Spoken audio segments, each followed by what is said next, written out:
semua itu. Betul. Tapi masalahnya nih dok, ada orang yang berpuasa tapi dia tetap mengalami rasa sakit atau bahkan menimbulkan penyakit baru, itu gimana tuh dok? Saya tahu nih, ini pasti teman-teman juga banyak yang ngalamin masalahnya nih, yaitu masalah lambung kan. Ya, itu banyak lah terutama penyakitnya. yang perutnya begah lah, mual muntah lah, diare lah dan sebagainya.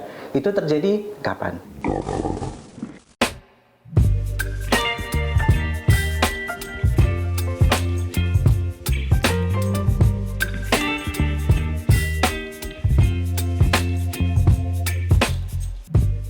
Marilah sehat, marilah sehat untuk kita.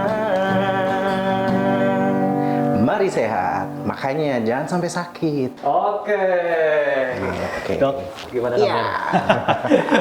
Oke. Alhamdulillah, baik nih Baik ya. Mas Rendra. Lagi nggak praktek nih dok? Ya, kebetulan lagi lepas jaga saya. Lagi santai kosong. ya? Aman, aman. Oke, sahabat Fedi, sekarang saya sudah bersama dengan Dokter Nugraha Jati. Iya, Nugroho. Oh, Nugroho, Jati. sorry, Nugroho Jati. Iya. Dokter biasa praktek tuh di Jakarta ya dok ya? Ya, saya praktik di Jakarta Timur. Jakarta Timur. Ya, di klinik. Di klinik. saya. Oke, sip. Nah, ini teman-teman mungkin banyak yang nanya ya, ini program apa sih? Jadi ini adalah salah satu program Mari Sehat Show yang memang diproduksi oleh Fedi. Ya, jadi tujuan dibuatnya program ini adalah untuk mengajak teman-teman supaya tetap lebih menjaga kesehatan, dok. Betul. Jadi kita akan ngobrol-ngobrol santai ya dok ya? Siap, santai Ngobrol saja. santai seputar kesehatan. Ya, Yang pasti obrolan kita itu temanya ringan, siapa aja bisa nanya atau mungkin punya masalah kesehatan yang sama, akan kita bahas di sini ya dok. siap. Betul. Tadi kayaknya enak dok main gitar. Iya, betul ya. Kita santai aja dulu. Santai ya? Kita sambil, karena saya juga kebetulan suka sedikit ngoping gitar ya. Oke, jadi nggak ini apa-apa lah ya. nggak banyak ya teman-teman ya kalau ada dokter yang bisa main gitar nih, salah satunya dokter Nugroho. nih. Oh, gitu Memang ya. ternyata dari sekolah ya dok hobi main gitar. Ya udah dari dulu sebetulnya. Dari dulu, Belajarnya otodidak sih, jadi tidak seahli-ahli begitu banget. Nggak cuman kayak untuk hobi aja. Iya, betul. Untuk Jadi, senang-senang aja. Intinya kita tetap harus sehat dengan Iya. senang ya, dengan hobi ya. Iya atau- betul, dengan pikiran yang baik, dengan pikiran yang sehat ya tubuh kita akan jadi lebih bugar. Nah itu Betul dia. banget tuh. Salah satunya kita ngembangin hobi. Kalau saya sih dengan gitar. Nah, Betul. Jadi teman-teman kalau punya hobi apapun bisa dikembangin biar tetap boleh lah nanti ceritain hobinya apa. Boleh tulis di komentar lah. Siap. Kolom komentar boleh. Oke, sahabat Fedi, jadi tema kali ini ya kita akan membahas tentang ini dok. Kita mau ngobrol-ngobrol ya dok, boleh ya, dok Oke, ya? boleh, Minta silakan. waktu sebentar ya dok. Iya, iya. Itu tentang puasa. Puasa, Nah, oke. puasa itu apakah membuat kita sehat? Oke. Nah, ini pertanyaan semua nih, umum nih. Kira-kira gimana nih penjelasan dari dokter? Puasa itu sebetulnya kan adalah upaya menahan hawa nafsu yang saya tahu ya dari tergantung tujuannya apa. Kalau hawa nafsu di sini konteksnya adalah menahan haus dan juga lapar. Artinya kita tidak makan dan minum dalam periode waktu tertentu untuk mencapai tujuan tertentu. Nah, setahu saya puasa itu kan ada banyak ya mas jenisnya. Oh, ada yang memang tujuannya untuk ibadah. Oke. Tapi tidak hanya itu, puasa itu juga kadang dibutuhkan untuk beberapa persiapan tindakan medis dan juga pemeriksaan penunjang. Itu juga beberapa butuh yang namanya puasa. Jadi beda-beda nih. Yang dimaksud Mas Rindra yang mana? Puasa Oke. yang apa nih yang Yang maksudnya pasti gini gimana? dok, karena sekarang kan lagi bulan Ramadan. Betul. Yang pasti adalah puasa bulan Ramadan yang rutin dilakukan setiap hari selama 1 bulan dok. Oke. Kalau kita membahas masalah puasa, puasa itu berarti terkait dengan menahan lapar dan menahan haus. Berarti ada dua faktor yang harus kita perhatikan, yaitu faktor nutrisi dan juga faktor cairan atau rehidrasi. Nah, dari kedua faktor ini harus seimbang. Jadi kebutuhan manusia misalnya cairan itu kan rata-rata kebutuhannya adalah 2 liter sehari. Artinya kita membutuhkan 8 gelas yang memuat cairannya kurang lebih sekitar 250 ml.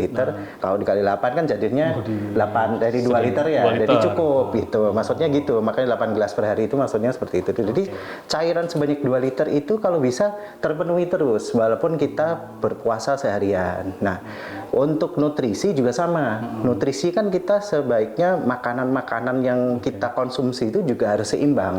Baik dari kadar karbohidratnya, proteinnya, lemaknya, bahkan juga beberapa vitamin dan mineral. Ya, kalau gampangannya 4 sehat 5 sempurna lah ya yang kita tahu dari dulu ya. Itu juga harus kita perhatikan karena nutrisi di sini pada saat berpuasa hanya berganti atau bergeser pola makannya saja.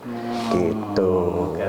Jadi intinya itu tadi yang harus diperhatiin ya, nutrisi dan cairannya. cairan. Pastikan kita minum cukup dan makanan yang cukup seimbang. Oh, berarti Dok, setiap orang itu kan beda-beda ya kebutuhan nutrisi dan cairannya. Betul. Mereka seenggaknya harus tahu nih kebutuhannya seperti apa. Ya. Apakah itu kaitannya dengan aktivitas mereka juga, Dok? Betul. Sehari-hari. Kalau aktivitasnya semakin aktivitasnya tinggi, kadar cairan yang dibutuhkan juga semakin tinggi. Nutrisi juga seperti itu. Makin aktivitasnya cukup berat, memakan aktivitas fisik, maka kebutuhan protein, kebutuhan lemak, dan juga kebutuhan karbohidrat, vitamin, mineral otomatis juga akan berbeda. Mereka akan meningkat seperti itu. Oke.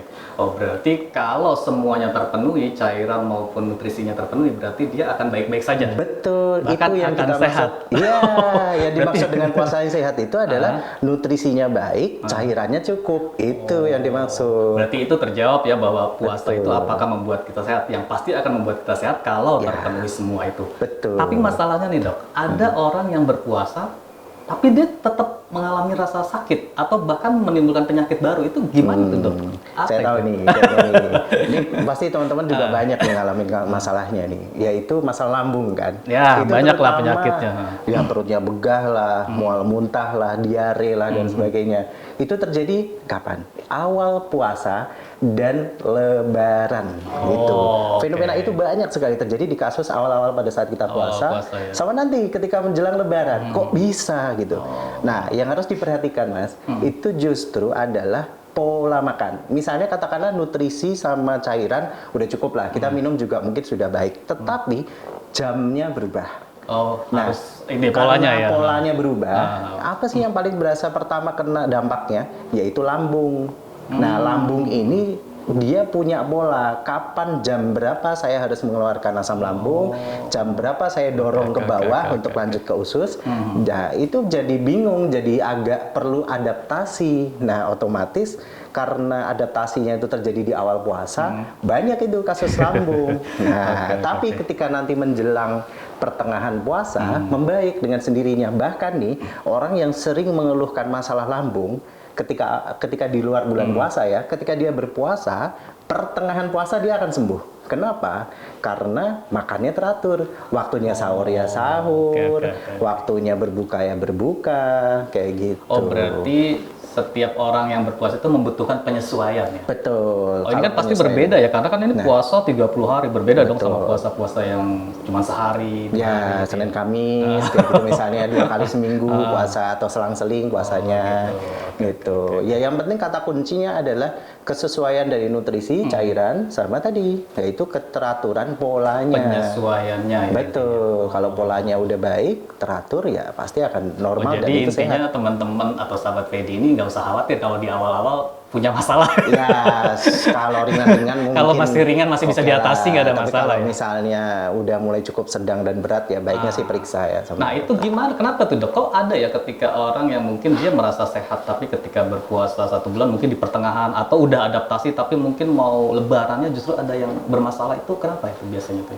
Ya itu tadi dari pola makannya tadi. Pola makannya. Kalau Atau dari dia pola punya makannya. penyakit bawaan atau kenapa? Atau gini. ada nggak sih ada orang yang memang nggak boleh berpuasa gitu? Gimana tuh, Dok? Oh ya, jadi puasa itu kan sekali lagi buat tujuannya buat apa sih Mas gitu. Kalau kita niatnya memang untuk ibadah, selain kita untuk menahan nafsu makan dan nafsu minum, kita juga menahan nafsu yang untuk berbuat tidak baik, berkata tidak baik, dan berperilaku yang tidak baik. Itu kan semua kita tahan semua. Betul. Nah, proses penahanan itu tujuannya memang untuk ibadah, dan kita dari fisiknya itu yang kita harus siapkan dan memang menyesuaikan. Nah, kalau puasa sendiri kan namanya persiapan seperti itu pasti ada yang bertanya ya, kalau saya punya sakit tertentu boleh nggak sih saya puasa? Nah itu kan banyak tuh yang bertanya seperti itu tuh. Nggak semuanya Mas itu diperbolehkan puasa karena kondisi kita kan nggak minum tuh selama kurang lebih puasa itu berapa sih, sekitar ya 12 sampai 14 jam lah mungkin, karena di bagian bumi ini kan beda-beda ya jamnya. Ini ya terbit matahari maupun tenggelam sampai tenggelam matahari. Nah selama proses 12 jam itu ingat kita nggak masuk cairan sama sekali. Nah beberapa kasus itu tidak diperbolehkan Mas. Contohnya nih, contohnya gula darah sangat tinggi, gula darah yang sangat tinggi, kondisinya itu tidak disarankan untuk melakukan puasa. Kenapa? Bukan logikanya, oh gula darah tinggi, terus kita puasa makin turun gula darahnya. Nggak kayak gitu. Karena kondisi gula darah yang tinggi, darah kita itu kental. Dan itu rentan terjadinya dehidrasi. Nah, kondisi dehidrasi, tarik-menarik cairan itu yang agak cukup mengkhawatirkan dan mengakibatkan bahaya bagi tubuh kita. Gitu. Jadi kalau makin ya udah kondisinya udah dehidrasi karena cairannya udah kental karena gula darahnya tinggi, ya karena dengan puasa ya makin kental dong gitu, makin dehidrasi dan itu makin berbahaya buat penderita. Pantesan Dok, pengalaman orang tua saya kan juga ada gula darah ya. Dia tuh awal-awal puasa juga sering itu tuh, mulai pusing gitu-gitu Dok. Ya. Jadi memang nggak wajib untuk menjaga takut kenapa-napa, sebaiknya enggak ya. Gitu makanya harus dipersiapkan. Berarti kalau kita memang mau ibadah, kita mau full selama sebulan ya harusnya dari awal-awal kita sebelum puasa. Ya jauh-jauh hari. Iya, harus konsultasi dulu sama dokter. Kira-kira kita boleh nggak sih? Aman nggak ya gitu ya? Jadi nggak semuanya puasa itu menyehatkan, bisa membahayakan apabila tergantung kondisi. Iya, dia kondisinya sakit. Tapi ada juga pengalaman nih Dok, teman saya punya kolesterol tinggi atau pas dia puasa itu dia justru makin sehat bugar, itu kenapa itu Dok? Nah, kalau kita ngomongin kolesterol nih, kita ngomongin asupan. Gini faktanya, orang yang berpuasa itu justru dengan dia puasa, cemilannya, jumlah makanannya terbatasi. Artinya selama 24 jam kalori yang masuk ke badan dia jadi terkendali. Jadi itu. Jadi makanya orang yang sering melakukan puasa itu dia bisa ngatur kalorinya dengan baik. Nah, justru dengan pengaturan kalori dan kadar lemak, asupan lemak yang baik, otomatis pasti akan turun kadar kolesterolnya. Jadi dia gara-gara itu makanya badannya jadi terasa lebih segar. Diatur pola makannya jadinya. Betul. Jadi peratur asupannya, kalorinya itu Mas kata kuncinya di situ. Kalau kalorinya cukup, jadi nggak berlebihan. Jadi ya dia badannya normal, sehat, justru jadi sehat, jadi baik. Betul. Berarti sebenarnya puasa bagus ya? Iya. Kalau perlu setelah lebaran puasa lagi.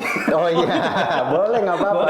Nggak ada masalah. Tapi tujuannya apa dulu? Tujuan apa dulu? Kalau ibadah buat apa? Nggak apa-apa ya. Iya, selama buat memang kesehatan. anjuran kesehatannya harus bukan puasa penuh, mungkin mengurangi kali ya. Iya. Dengan belajar berpuasa kan berarti dia menahan diri tuh. Yang tadinya nafsu makan apa yang berlebihan. Betul. Bisa diatur mungkin. Fokus utama dari puasa itu kan sebetulnya latihan mengendalikan diri sebetulnya.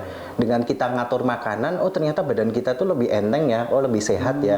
Nah itu sebetulnya karena kita batasan kalorinya jadi nggak berlebihan. Oke, gitu, kalau gitu ya. Berarti tema kita hari ini tentang puasa itu apakah membuat kita sehat? Sudah terjawab ya sahabat Pedi ya. Jadi ada beberapa kemungkinan yang memang harus diperhatikan buat sahabat Pedi ya. Baik itu kondisi fisiknya, jumlah asupannya juga harus diperhatikan. Jadi bisa aja puasa itu bikin sehat dan juga bisa membahayakan terutama bagi yang menderita beberapa penyakit. Benar ya Dok? Betul. Yang terakhir nih Dok nih, mumpung waktunya masih sedikit lagi. Iya, Penyakit apa aja sih Dok yang timbul selain tadi masalah biasanya yang sering dokter alami ketika praktek tuh di puasa Ramadan terutama gitu? Ketika kasus-kasusnya. Ya. Yang pertama memang kasus pencernaan. Kasus pencernaan itu kan cukup sering ya. Ya contohnya orang masalah diare, sakit lambung, mual muntah dan sebagainya. Yang kasus kedua adalah infeksi. Kasus infeksi cukup meningkat. Contohnya ini menginfeksi saluran nafas. Orang batuk, pilek gitu. Iya, betul. Dan lucunya itu suka mengkambing hitamkan es. Nah, ini karena makan manis-manis, yang ibunya bilang gorengan, es terus kayak gitu kan. Iya. Ya, ini sebenarnya hal yang cukup menarik ya. Yang harus kita perhatikan. Apa yang kita harus perhatikan adalah kebersihan dari makanan. Misalnya nih, Mas Rendra beli gorengan gitu. Yang disalahin minyak buat gorengnya. Padahal yang disalahkan adalah karena tangan yang megang itu tidak cuci tangan. Debu yang bertebaran langsung ke gorengannya. Nah, kuman-kuman, terus sentuhan tangan di situ. Nah, itu yang cukup kuman-kuman ini akan menyebar lewat situ. Nah, terus yang kedua biasanya orang-orang kalau puasa pada ngumpul beli jajanan, udah nggak ada yang pakai masker lagi, udah nggak ada yang cuci tangan pakai sabun. Itu ramai itu di pinggir-pinggir jalan tuh. Iya, biasanya gitu. Kalau yang ketiga paling kasusnya itu gara-gara apa ya? Karena ngumpul di rumah, keluarga pada berkumpul, akibatnya ya penyakitnya ya satu anak sakit, ya nyebar semua anak ke rumah sakit semua. Jadi kasusnya kasusnya itu aja ya? Iya, kasusnya itu aja. Menarik nih. Kalau yang lain-lainnya mah kasus-kasus kasus yang agak jarang banyak, Yang jarang tapi mungkin dia bawaan dari sebelum puasa ya. iya, iya betul. Biasanya sih kasus-kasus yang memang dia ini. Paling kasus-kasus yang tadi dehidrasi karena apa namanya dia udah punya diabetes, gulanya tinggi tapi nekat puasa, akibatnya malah justru dehidrasi, dia bahaya. Paling kasus-kasus yang seperti itu yang cukup sering ya. Gitu. Menarik ya sahabat Pedi ya. Nanti kita akan ngobrol lagi nih dok. Pasti ini akan ada banyak pertanyaan nih setelah Lebaran nanti. Betul. Tapi nanti di episode berikutnya. Baik, baik. Oke dok, boleh. thank you banget dok Siap, informasinya. thank you. Silakan Siap, lanjut Mas. main gitarannya. Kita tutup juga nih. Siap. Mulai dengan lagu yang sama nih. Siap. Gitu. Thank you dok. Oke. Marilah sehat. Marilah sehat untuk kita. Mari sehat. Makanya jangan sakit dong. Selain dokter lah ya, Ya. tapi kita ada mengenal dukun. Betul. Bener nggak sih? Nih maaf nih Biasanya. kalau saya salah juga nih. Ada dukun, terus ada apa lagi ya istilahnya ya?